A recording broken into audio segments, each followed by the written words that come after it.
मेरी म्यूजिक की टीचर को जब पता लगा कि भाई ऐसे ऐसे हुआ है, तो पहले तो उन्होंने सब बच्चों को असेंबली में डांटा कि तुम ऐसे किसी को कैसे कुछ बोल सकते हो, क्या किया उसने।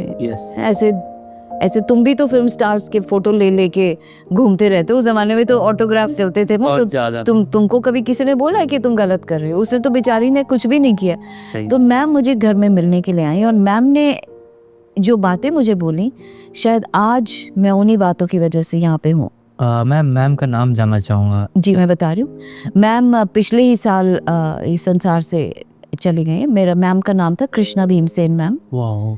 एंड वो मेरे म्यूज़िक की टीचर थी, बहुत बड़ी म्यूज़िक की गुरु थी और बहुत बड़े बड़े गुरुओं से उन्होंने म्यूज़िक सीखा था। उनके हस्बैंड अभी भी जिंदा है, भीमसेन जी। वो भी बहुत बड़े म्यूज़िक के गुरु हैं। तो मैम मेरे घर आई मुझे मिलने के लिए जब मैं अस्पताल से वापस आई थी अपने अटेम्प्ट के बाद। अच्छा, सुसाइड अटेम्प्ट। हाँ जी। तो मैम घर पे आई, ठीक है ना। और यहाँ वहाँ की बात करी और जेब से 100 का नोट निकाला और मुझे बोला कि बेटा ये क्या है। मैंने कहा 100 का नोट, चेंज कितनी मिलेगी? 100 पे 100। सही है। मैम ने क्रश किया, बोला अब चेंज कितनी मिलेगी? 100 का नोट। मैंने कहा 100 पे 100। उसको गंदा किया नोट को, फिर बोले ये क्या है? मैंने कहा 100 का नोट, चेंज कितनी मिलेगी? 100। मैम ने कहा बेटा जिस तरीके से 100 के नोट को, नए नोट को मैंने क्रश किया, गंदा किया, लेकिन क्या ऐसा करने से इसकी वैल्यू चेंज हो गई? ये 100 का था, 100 का ही रहा ना। वाह मैम। तो बिल्कुल इसी तरीके से उन्होंने कहा कि सोसाइटी ना तुम्हें गंदा बोलेगी, तोड़ेगी, क्रश करके छोड़ देगी, लेकिन क्या किसी के बोलने से तुम्हारी वैल्यू कम हो सकती है? नहीं हो सकती। और मैम की असली सेंटेंस थे, do not make anybody else's opinion your own reality. किसी की सोच को अपनी सच्चाई मत मान लो। या मैम। और मैम ने मुझे समझाया कि बेटा सबसे पहले तुम अपनी वैल्यू तो ढूंढो। तुम्हें खुद ही नहीं पता तुम्हारी वैल्यू क्या है। जिस दिन तुम्हें अपनी वैल्यू पता लग जाएगी ना, तुम पीछे मुड़ के नहीं देखोगी। तो फिर मैंने मैम से पूछा, मैम आप ही बताइए, मुझे तो नहीं पता। मैम ने कहा ठीक है, एक पेपर पेन लेके आओ। पेपर पेन ले गई, उसमें लाइन ड्रॉ करी और बोला एक तरफ लिखो मुझ में अच्छा क्या है और एक तरफ लिखो कि मुझ में खराब क्या है। खराब क्या? तो मैंने लिखा काफी सोच के। तो मैम ने देखा तो बुरे में 4 कुछ चीजें होंगी और अच्छे में 8-10 चीजें थी। तो मैम ने कहा देखा इतनी अच्छी चीजें तुम में है, इन सबको तुम सैक्रिफाइस कर रहे हो इन 4 चीजों की वजह से।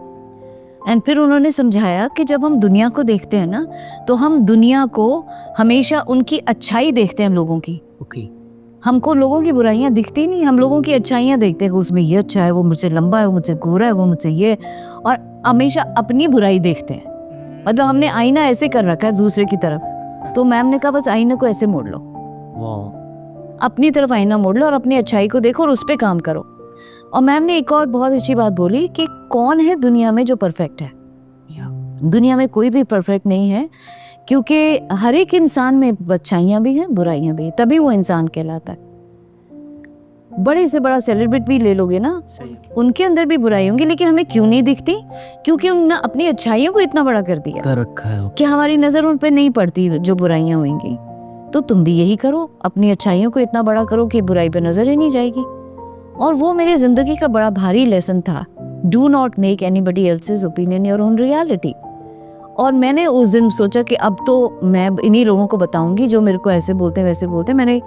मैम ने मुझे बड़ी मदद करी। मैं कॉलेज में डिबेट कमेटी की चीफ बनी, मैं म्यूजिक की चीफ बनी, और जहाँ भी कॉलेज को रिप्रेजेंट करना होता था खुल के जाके रिप्रेजेंट करती थी और हर जगह से कॉलेज का नाम रोशन करके आती थी। तो अब ये भी टाइम आ गया जब कॉलेज वाले खुद कहते थे भाई उस चुटकी को बुलाओ, नाम तो चुटकी था अभी भी, वो चुटकी को बुलाओ, वो जाएगी। सही है। लेकिन अब वो चुटकी बोलने के लहजे में फर्क था।